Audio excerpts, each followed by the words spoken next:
Sound take 7 action. Akhilesh ji आपकी बारी है। अखिलेश जी जो आज मैंने सवाल रखा है कि बटेंगे तो कटेंगे पर एनडीए बट गया, आप मानते हैं ना ये अननेचुरल अलायंस है जिस तरह का, ये क्लियर हो गया? क्या क्या कहना क्या चाह रहे हैं भाई आप? देखिए मानक जी, जब से मोदी जी लोकसभा के चुनाव के बाद बैसाखियों पे आए हैं और यूपी में आधे घट के हो गए हैं, तब से देश के एजेंडा, बीजेपी के एजेंडा मोदी जी नहीं योगी जी तय कर रहे हैं। और मोदी जी और मोहन जी दोनों लोग योगी जी की हाँ हाँ हाँ हाँ हाँ में हाँ हाँ में हाँ, जैसे पिछला कहार मिला था वैसे चल रहा है। अब एजेंडा योगी दे रहे हैं, लेकिन क्योंकि बीजेपी को पता है कि मोदी जी अब डूबता जहाज हैं, उनके नाम पे वोट नहीं है।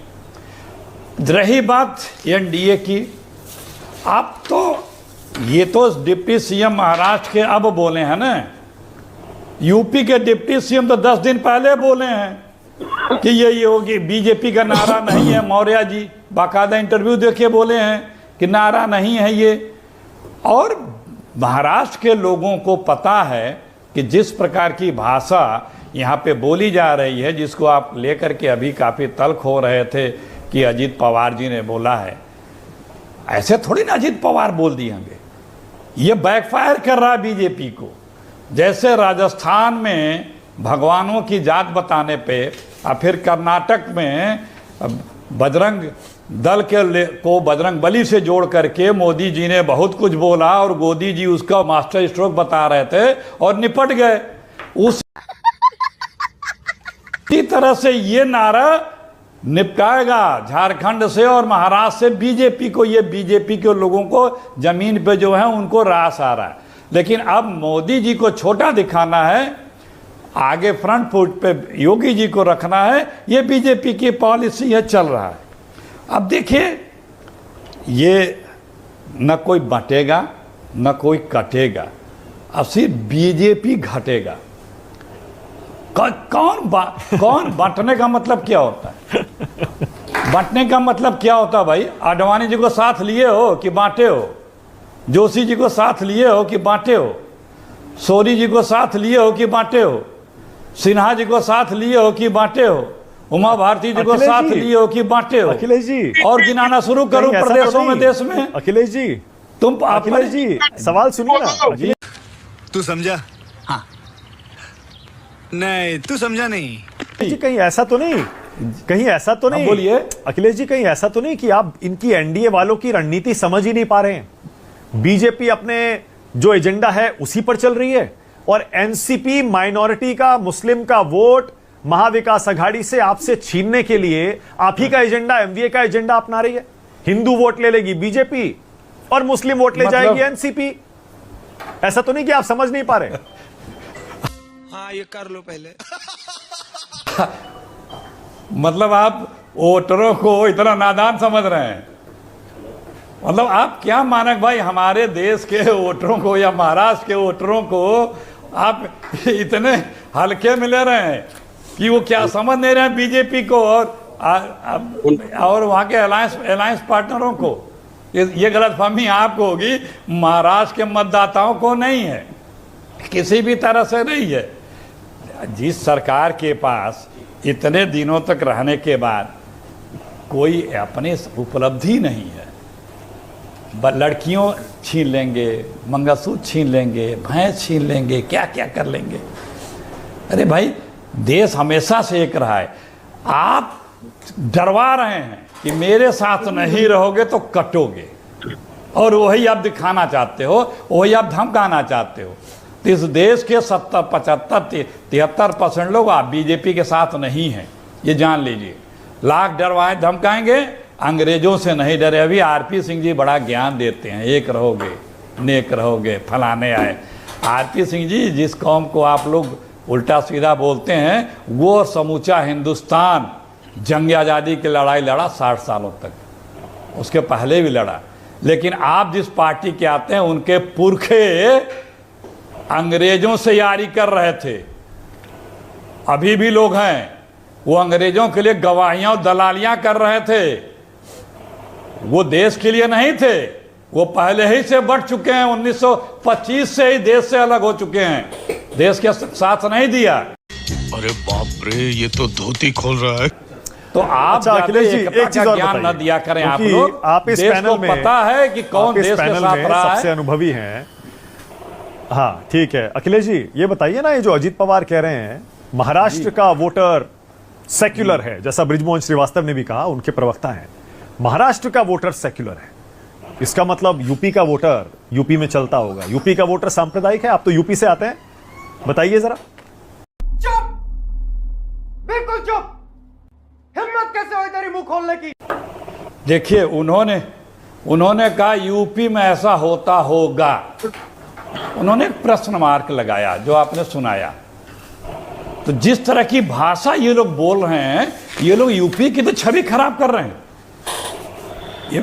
ये जो हमारे नेता यूपी के जाके जिस तरह से बाहर भाषा बोल रहे हैं, क्या इससे यूपी की छवि बन रही है? आप बताएं मानक जी, क्या ये एक इतने बड़े सूबे के नेताओं ओके, बोलिए आरपी सिंह जी, होनी चाहिए? आरपी सिंह जी बोलिए। जो 8-9 साल से आप यूपी की छवि बदनाम कर रहे हैं। यहाँ अपने सरकार के काम बताते, बोलिए। यहाँ बताते कि हमने ये काम किया है, हमने ये काम किया है, बताते कि मैंने कोई पर्चा लीक नहीं होने दिया।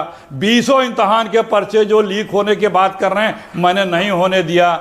मैंने यहाँ पे विकास की गंगा बहा दी। मैंने यहाँ 33 लाख करोड़ का EMU साइन किया था। देखिए 33 लाख करोड़ की ये इंडस्ट्रियाँ ये लगी हैं। बताते कि यहाँ पे जेलों में मर्डर नहीं होता है, यहाँ पे कोर्ट में मर्डर नहीं होता है, यहाँ पे पुलिस कस्टडी में मर्डर नहीं होता है। NCRB के डाटे तो बता रहे हैं कि सबसे अधिक महिलाओं पे क्राइम, दुराचार, बलात्कार यूपी में हो रहा है, नंबर 1 बना पड़ा है। क्या बताएंगे? तो जो आप छवि बाहर बोल रहे हैं, बोलिए आरपी सिंह जी, आप बोलिए। तो यूपी की छवि खराब कर रहे हैं, बीजेपी के लोग तो खराब कर आरपी रहे सिंह जी हैं। बोलिए, आरपी सिंह जी। इतना छोटा पहले कभी नहीं हुआ होगा।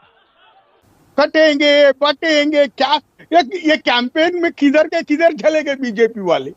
लेकिन है ना, आपने अजीत पवार को पूछकर महाराष्ट्र के जो प्रोग्रेसिव स्टेट है उसकी साख रखी है। यहाँ पर भगवान ने कभी अवतार नहीं लिया। ये संतों की भूमि है, मैं अभी बता रहा हूं। और संतों की भूमि में कहीं फिरका फरिश्ती को कोई चांस नहीं है। ये बड़ी अच्छी बात कही आप। बिल्कुल नहीं हुआ। समाजवादी पार्टी के लिए, इंडिया गठबंधन के लिए किसी भी मुद्दे से बड़ा देश है।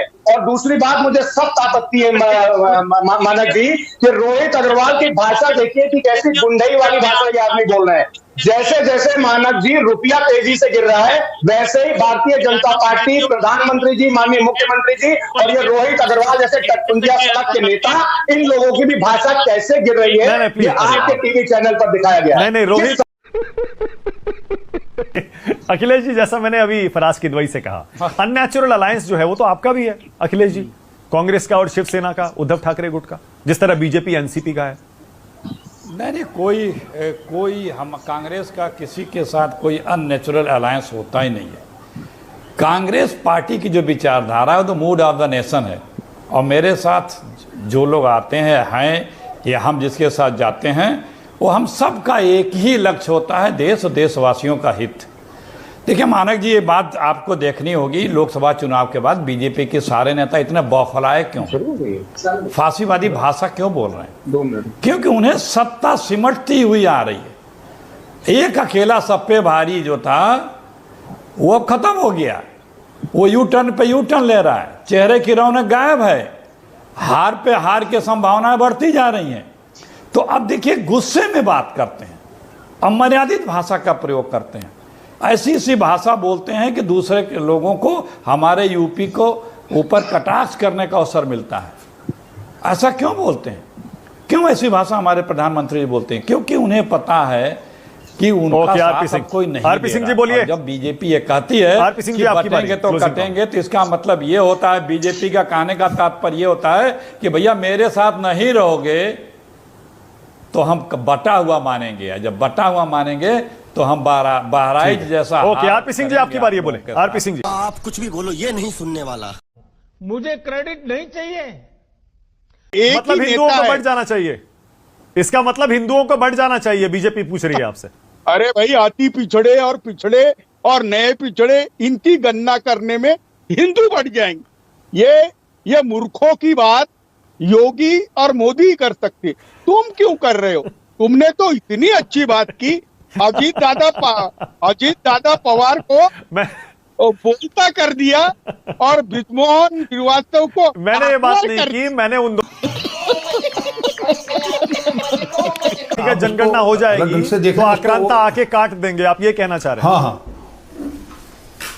हमने बिल्कुल नहीं कहा, ये तो आपके शब्द हैं। आप आज आप बड़े स्मार्टली शब्दों को तोड़ मोड़ रहे हैं। ये आज आप थोड़ा कपड़े भी थोड़ा अलग से पहन कर आए हैं आज थोड़ा, तो अरे तो भैया, ठीक हमारी है, पार्टी आप में अपनी आ आज थोड़ा वो गोदी मीडिया से हट गए। दोस्त मैंने